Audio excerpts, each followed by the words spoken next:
Welcome back. Today I thought we'd have a look at a channel I have often overlooked because of the sheer amount of videos I've seen responding to the type of content this channel has been putting out. Queer kid stuff. Yay. So let's just dive right in, shall we? Hey there, I'm Lindsay. And I'm Teddy. And I'm... Omegon, Omegon, Omegon,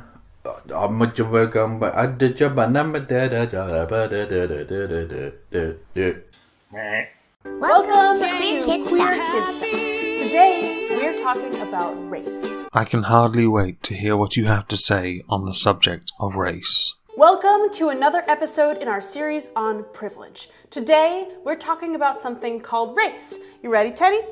Ready, set, go! Oh, no, Teddy, not that kind of race. Is this supposed to be educational or creepy and cringy? I'm going to explain everything, Teddy, but I'm going to need a little help on this one. Why? Well, to be completely honest with you, Teddy, I have a lot of privilege when it comes to race. And I can't think of a better way for you to use your privilege than to make a video about the subject showcasing all that pesky guilt you have for having the colour of the skin that you possess, because to you it's a privilege that you should be ashamed of. Or am I jumping the gun here? Why? Because of my skin color. I'm white.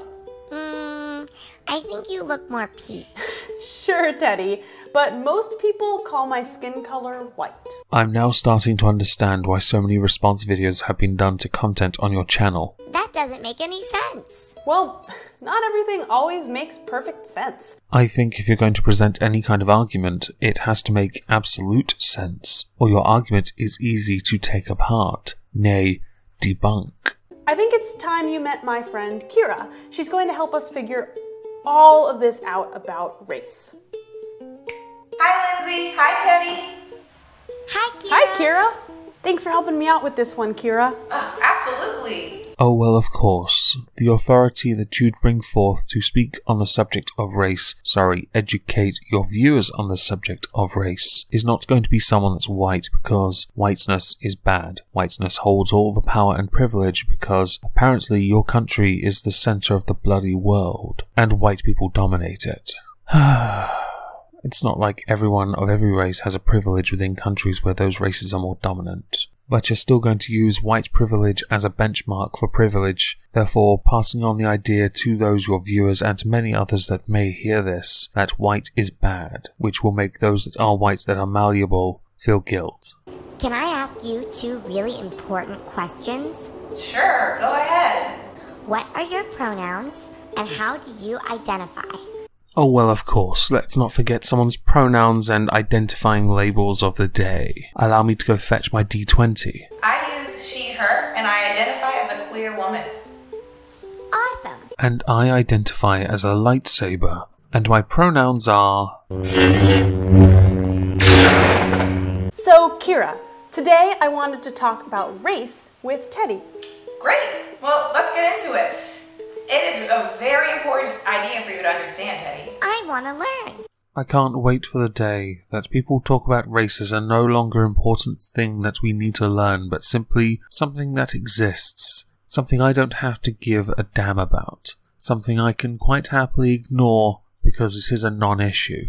Oh, 2020 everyone, Magog and Cthulhu. We will end this world together. Okay, well, first off, do you understand why Lindsay asked me to help her out with this conversation? I'm just going to answer for Teddy. Because Lindsay is white, and white is bad, white is not allowed to speak on subjects of race because white people are bad. They should be ashamed of themselves because they've got all this privilege that's woven into their skin. That's right. Yay. Now do I get a white slave for getting it right? Lindsay and I are different races. On a list of things I care about, the colour of your skin is right at the bottom. Tell me this, Lindsay and Black Lady, what privileges separate you? In current year, what is the difference between you? Are there any laws that make it so that one of you is treated differently because of the colour of your skin? Race has to do with a lot of different things, but one way you can sometimes tell what race someone is by their skin color. My skin is darker than Lindsay's.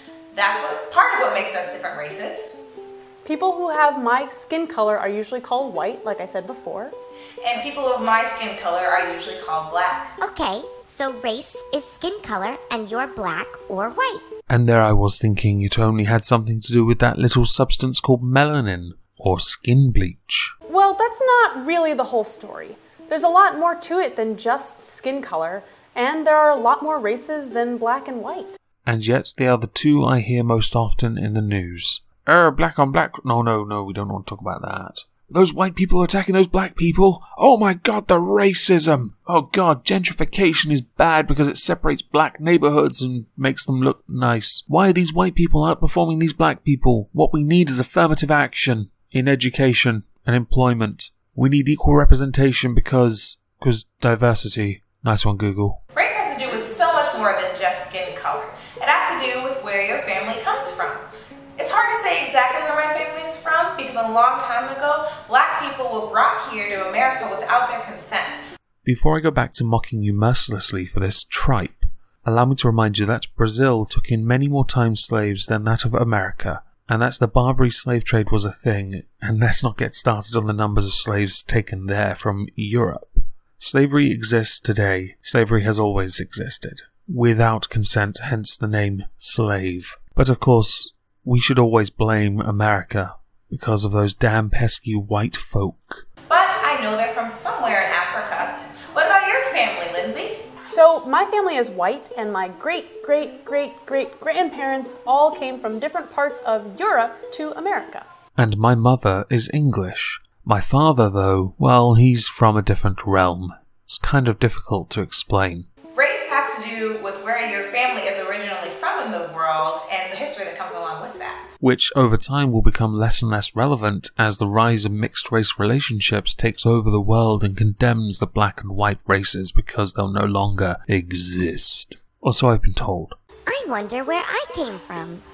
That's a great thing to talk about with your grown-ups. I thought you were holding that bear hostage. You should talk to your grown-ups about where your family came from and listen to the stories they have to tell about your family history. It's important to understand your family history, the history of your race, and of other people's races. Well, that all sounds rather boring to me. Why would I do that? Because that's where privilege comes in. Oh well, of course it does. Because some races have been treated unfairly in the past and are still treated unfairly today. And the absolute best way to fix this is to shame other people because of what's happened in the past, because the colour of their skin correlates to what happened in the past. You know, that's how we all live in the present and are progressive. So progressive. Kira, we've talked a lot about how to be a good ally.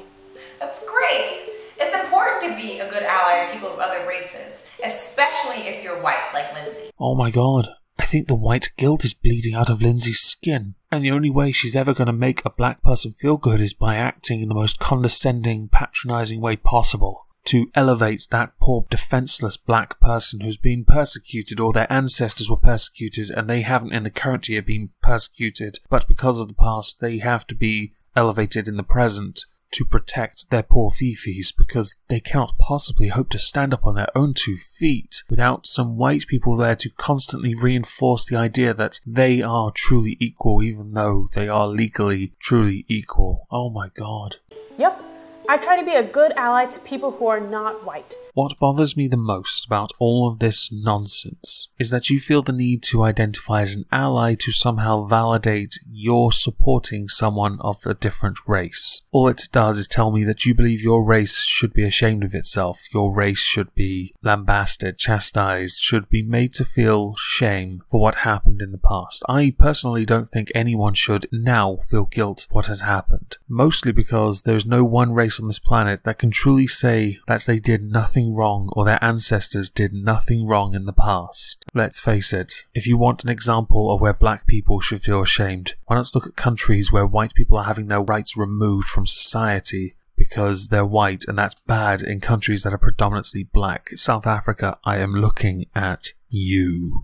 People who are not white are usually called people of color. Kira, I want to be a good ally.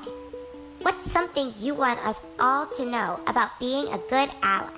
Oh, there are so many things, but One way to be a good ally to people of other races is to respect them. Wow, and there I was thinking this would all come down to something as equally complicated as rocket science. I cannot be bothered to go through the remainder of this video, as I have no doubt it will make me want to pull the tentacles from my face. Thank you all for listening.